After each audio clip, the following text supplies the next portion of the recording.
Right, thank you very much for joining. Those of you who are not able to join, don't worry, I will try to do my best to explain the concept of sustainability as much as I can. We are on Unit 5.1, which is Manage Sustainability in an Organization. And the main aim is to be able to develop knowledge and skills and techniques to be able to identify sustainability issues within an organization and to put in place suitable management systems for legal compliance and corporate social responsibility. This unit has got 4 learning outcomes to be achieved. Number 1 is to understand the issues relating to sustainability in organization. Number 2, be able to apply legislations, regulations, and guidance on sustainability to organizations. 3, to be able to audit the sustainability of an organization. And lastly, to understand how to establish environmental management systems for organizations. And out of these 4 learning outcomes, there are a lot of assessment criteria that needs to be met. Learning outcome 1 has got 3 assessment criteria to be met: 1.1, 1.2, 1.3. Learning outcome 2 has got 2.1, 2.2, 2.3, 2.4, 2.5, 2.6. So we're quite long. Learning outcome 3, 3.1, 3.2, 3.3. And learning outcome 4, 4.1 up to 4.4.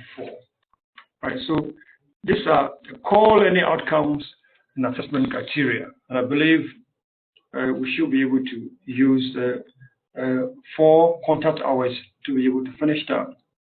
Right, so we will go straight to the presentation for today by looking at our PowerPoint. So as you can see, the main aim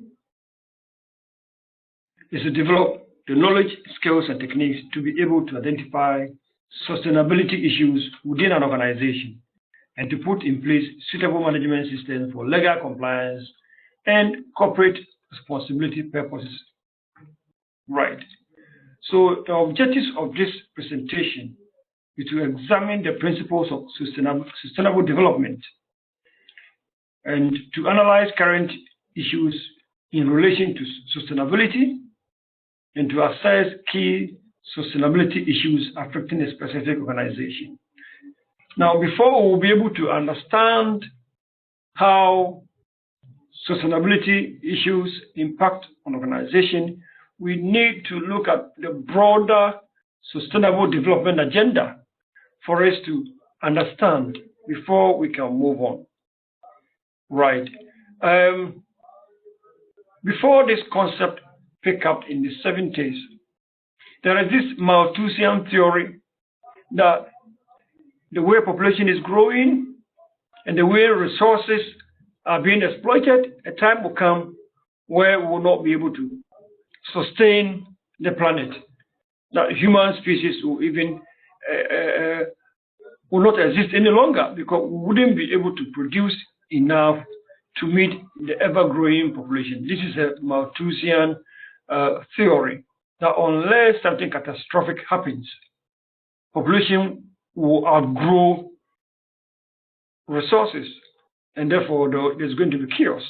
So this brought in scientists started thinking about the issue of sustainability. How do we exploit our natural resources in a sustainable way to be able to move us on?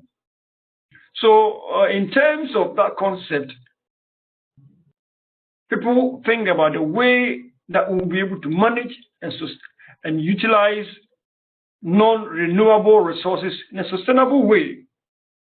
So in terms of land use, fisheries, and the rest, we always try to look at the carrying capacity as part of the equation so that we will not overburden or overuse our resources. Right, so let's look at the next slide. What do you understand by sustainable development? As has been defined by Brundtland Commission. By definition, sustainable development is a development that meets the needs of the present without compromising the ability of the future generations to meet their own needs. That means that if you want to be sustainable, if it is fisheries that we are exploiting, we have to exploit it in such a way that we will not jeopardize future generations, the unborn. It shouldn't be in a way that we'll be able to deplete all the fish stock in such a way that there will no longer be enough fish for the generation to come. So sustainable development by definition means that we need to develop in a way that we can utilize resources, we can use them in a way that will be able to meet the needs of our generation, which is the current generation, without putting future generations in jeopardy in terms of their needs. And that is defined by Brundtland Commission in 1987. So you could see that the issue of sustainability is not new. It's been in the system for a long time. And according to the United Nations, a sustainable society enables its members to achieve a high quality of life in ways that are ecologically sustainable. So if you go into farming, the land should be used in a sustainable way so that future generations will also benefit from the land. So that is, sustainable society should be able to enable its members to achieve high quality of life in a way that is sustainable ecologically, so that future generations will also be able to benefit. So this can also be translated to any organization. For any organizations to be sustainable, it should be able to manage their resources, be in the form of human resources, financial resources, and capital resources in such a way that the organization will live on for a long time, that future generations will also benefit from the same organization. That is sustainable development. Sustainable development. So anything that we will do that will put future generations in danger is not sustainable. So that is, in general, the concept of sustainable development. Right.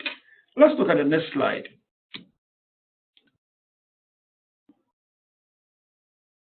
So when we say sustainable development, the main goal of every sustainable development issue is to be able to enable individuals to live life to their full potential, physically, mentally, and spiritual development.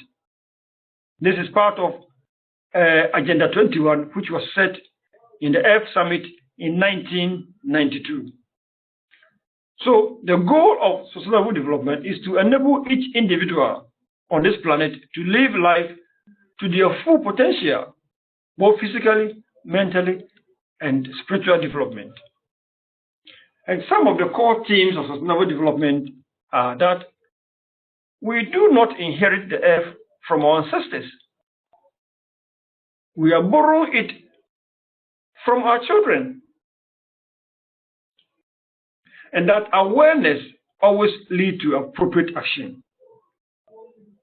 Awareness will always lead to appropriate action. For instance, if we decide to deplete all the North Sea fisheries using deep ocean bed trawlers, we destroy the very foundation for the fishery. Even though we will succeed and get our money today, future generations will not have that fisheries any longer.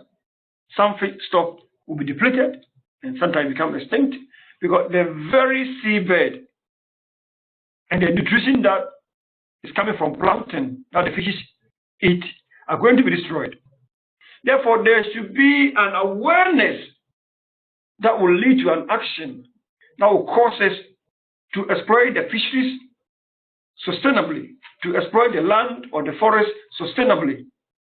Now, awareness must be created. If it's an organization, you should exploit, use the resources in such a way that the organization will become a going concern. It will live for a long time. So awareness is one of the core themes of sustainable development. Again, another core theme for sustainable development is prevention of pollution. If we don't exploit the resources in a sustainable way, you lose to what? Pollution. And then another core issue about sustainability is conservation of natural resources. That's preserving natural capital. It could be fisheries, land, forest, minerals, everything, oil, right? Conservation of natural resources. And then another core theme is system thinking, interdependence of life.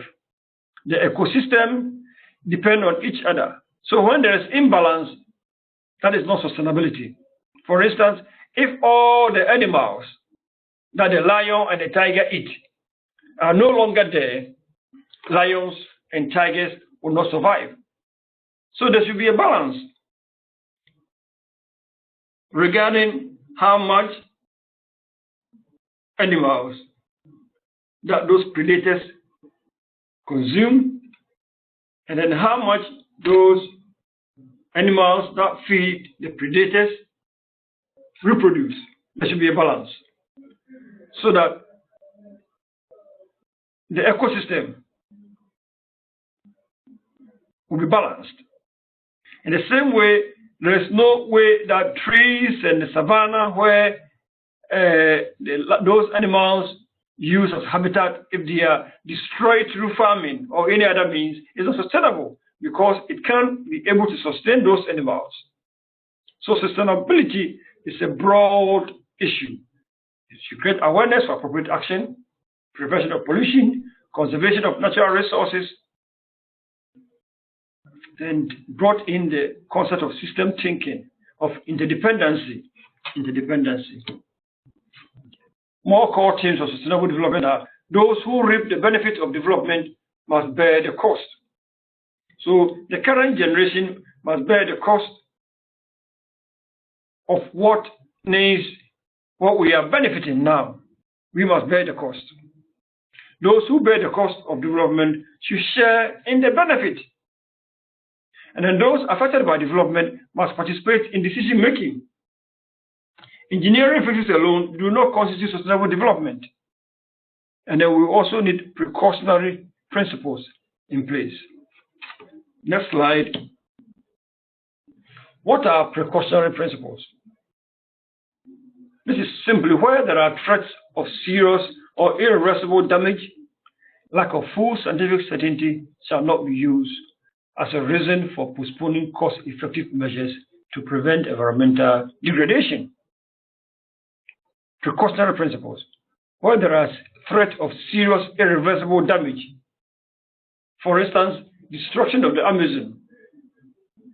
If we continue to cut down the forest for timber and then grow soya, a time will come where the forest, which take many years to grow, will be depleted. There wouldn't be any forest. And that is not going to be something that can be reversed.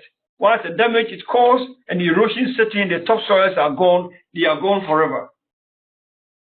So we have to take precautions where there are serious threats to the environment or where there are likely to be an irreversible damage. And these things were discussed on the Earth Summit in 1992, as far back as 92, under Agenda 21. And the themes are economic, social, and ecological factors must be integrated in political and business decision making. They are surely integrated in working of the natural world. So, number one, economic, social, and ecological factors must be integrated in any political and business decision making. So, if oil is going to be exploited for economic reason, we have to look at the social and ecological factors together. How does the exploitation of the oil in the Delta area in Nigeria impacted by the social life of the people who live there? What about the ecological factors such as the aquatic life and the animal lives and the plants and everything over there? What happens to it? There should be a balance between the economic or the profit that we want to get from exporting the oil, the social life of the people over there, then the ecology must be balanced. So any decision, be it political or business, must take both economic, social, and economic factors together. And therefore, institutions must move out of their narrow, specialized niches to integrate and interact with one another. And there should be decentralized management of resources. And by that, we need to empower local communities who are often affected by exploitation of other natural resources, be in the form of oil in the Delta area, clearing of the forests of the Amazon to grow soya that will generate protein quickly. These are all issues. What about the indigenous local community people who are living there? Were they actually empowered? They were involved in the decision making? They should what? Decentralized management, so that some of the profit will go down to the community where those resources are being exploited. Next slide. Another area for sustainable development is poverty alleviation. Poverty alleviation. If we are able to exploit things sustainably, we will not create poverty. If you look at the Delta area in Nigeria, there's so much poverty because people's livelihood have been destroyed. Fishermen who were actually depending on the Delta area, their fisheries and their canoes are all gone. There's no life in the sea because of spillage from the oil companies, the oil fields. Apart from the fisheries which are gone, people's farmlands has also been destroyed by the exploitation, by the unsustainable exploitation of oil. And that has led to what? Poverty. So one of the areas under Agenda 21 is poverty alleviation. If we are able to exploit resources sustainably, then we'll be able to alleviate poverty. And then human consumption patterns must also be moderated. Another area is demographic and human settlement, especially population growth, must be factored into the equation in terms of exploitation of resources. We must also take into consideration human health. Many people have been poisoned due to the polluted waters. So human health must be considered, biodiversity must be considered, the ecosystem must be balanced. Fresh water and coastal resources must also be taken into consideration in terms of exploiting. Land resources, especially forest, is a key focus of Agenda 21. I've already listed the Amazon forest, how it has been cleared for the growth of soya, and then creating the vast land, clearing them for the rearing of cattle. These are all issues that were discussed as far back as 1992 under Agenda 21. Again, mountainous areas must not be disturbed. Agricultural and rural development must go hand in hand. Care should be taken about toxic chemicals and hazardous waste that comes out of unsustainable exploitation of resources. and then solid waste, protection of the atmosphere, protection of the vulnerable, women, children, youth, and indigenous people. And then there should be institutional and legal framework in place to check on sustainable exploitation of the resources. These are all features that came up in the 1992 under Agenda 21. And then we have to look at the complex relationship between development, poverty, and hunger. If we are able to develop, exploit resources sustainably, we can have development as long as poverty and hunger reduction one in hand. However, if we exploit unsustainably, then it will finally slow down development, bring poverty, and increase hunger. Poverty has also got links with the ecosystem. Ecosystem degradation resulting from externalized environmental and social costs of market transactions. We can exploit the ecosystem or resources in such a way that it will lead to poverty, and poor people are more prone to degrade the ecosystem because poor farmers will do whatever they want to survive, like cutting the forest for firewood and then over farming the land. This will all lead to degradation. And again, some of the things that comes up is that some groups are enriched at the expense of the environment. The big companies like the ExxonMobil, they want to tap the resources at the expense of the environment. If you go to Nigeria, the Delta area is clear to see. Whereas the big senators and the big oil companies are making huge profit and enriching their pocket, the politicians gaining a lot of money, the environment is actually at the mercy of who knows. Key criteria for sustainable development is whether the needs of the least advantaged, most vulnerable members of society are met.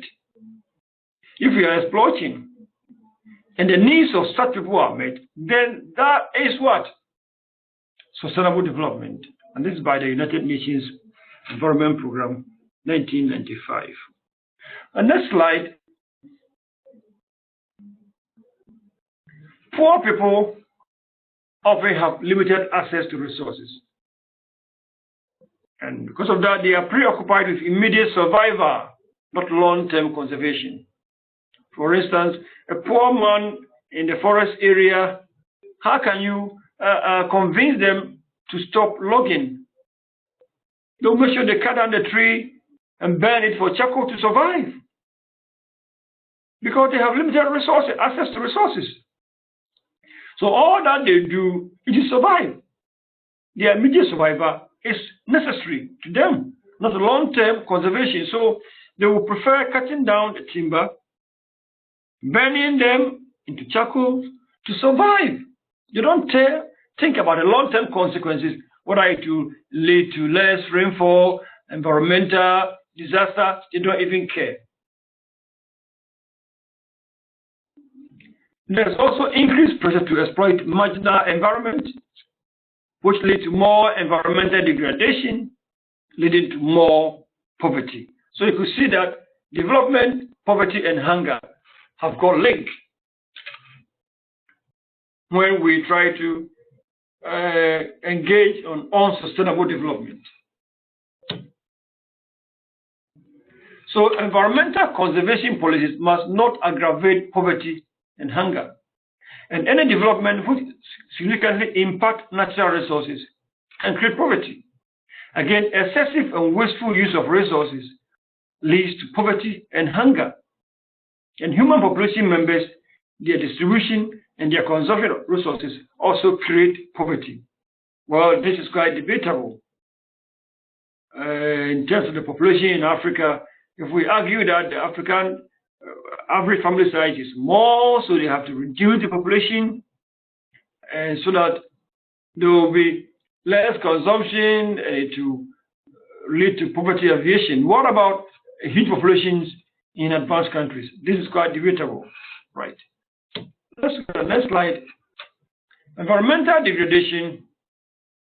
We're talking about the poor and environmental degradation.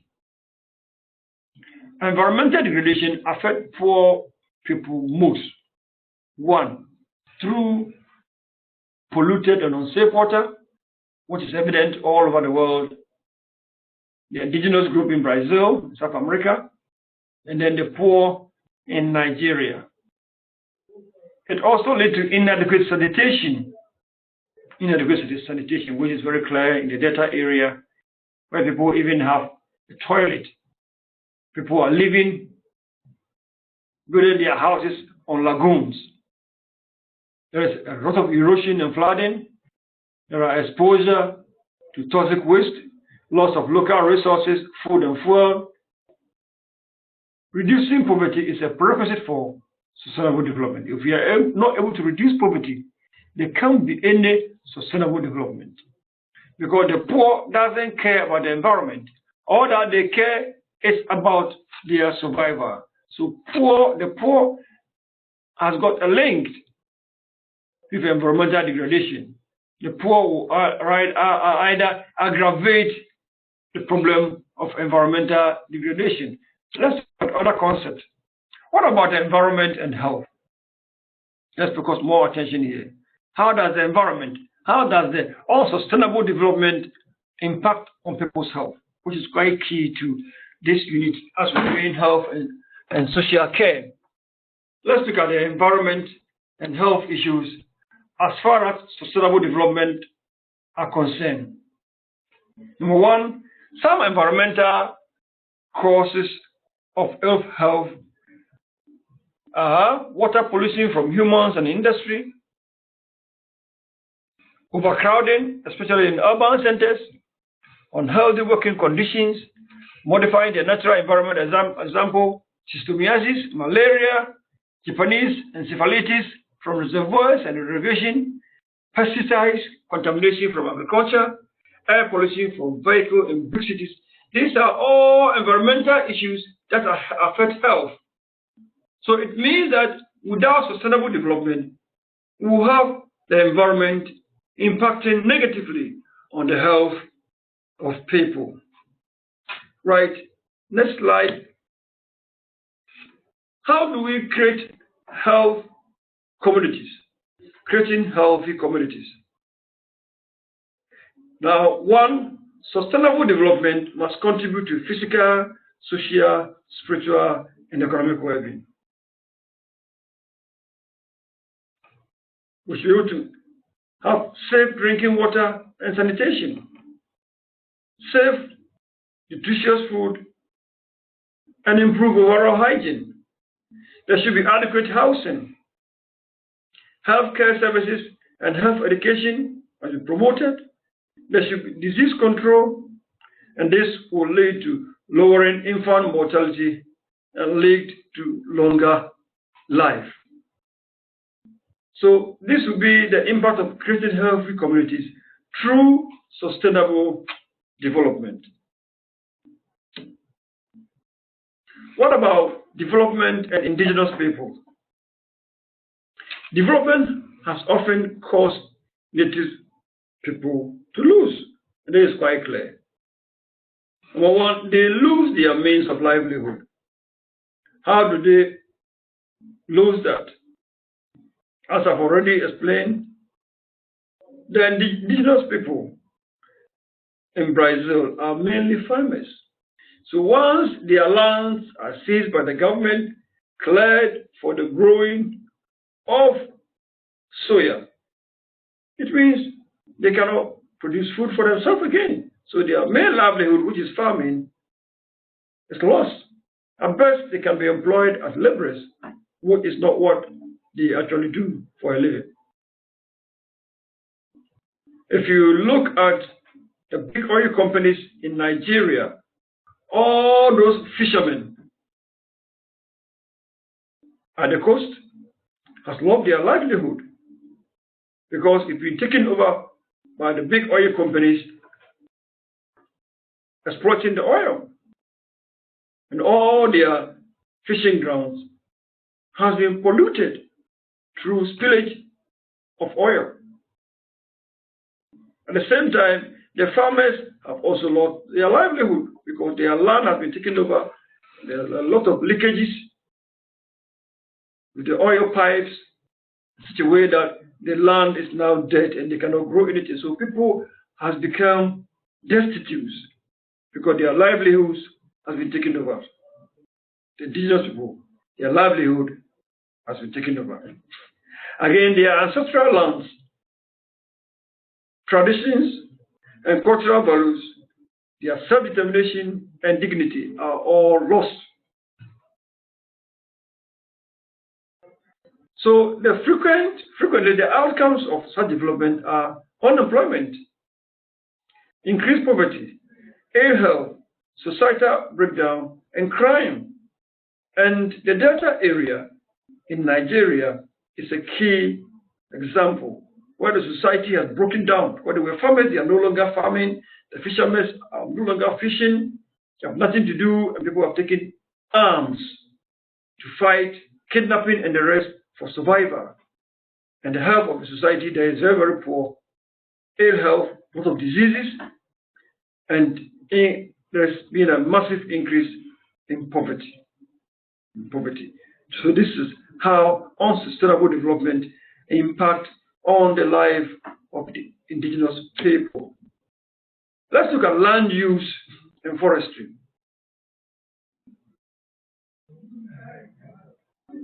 Land use and forestry. There's a need to conduct land use planning on watershed or basin-wide basis. There's a need to integrate tradition with modern methods of land use. There's a need to preserve the ecosystem values in mountains and lowlands areas. There's a need to prevent unsanctioned conversion of forest land to other uses, such as the example I've given in Brazil.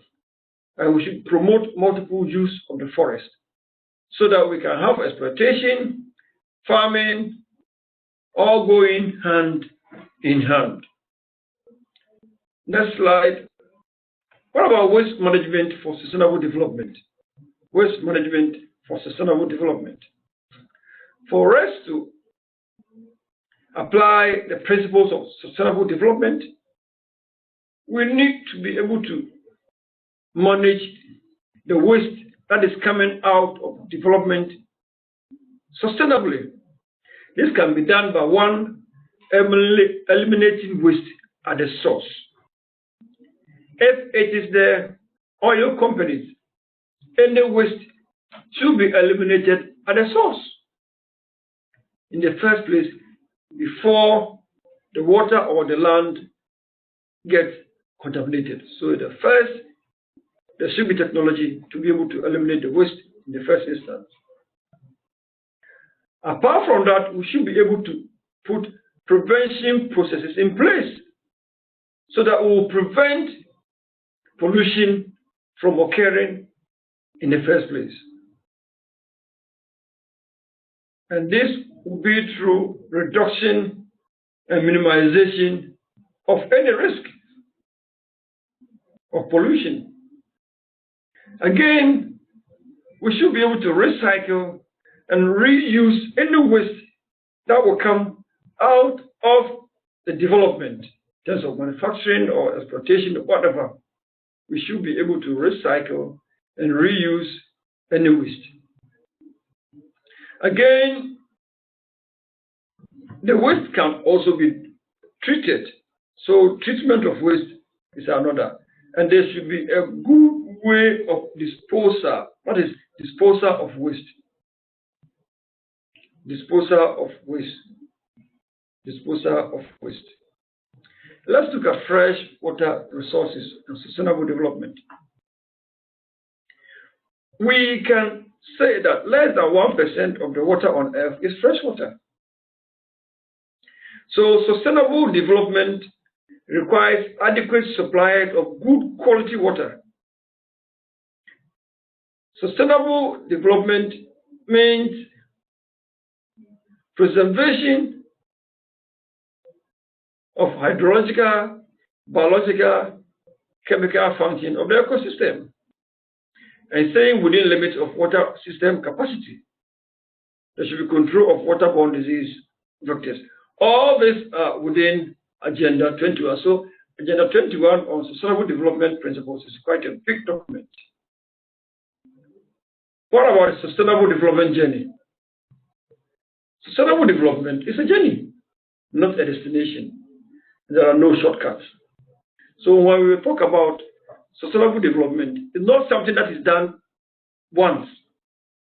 If it's a factory, from the inception of the factory to the running of the factory, it's something that is continuous. You don't put in sustainability principles and then stop.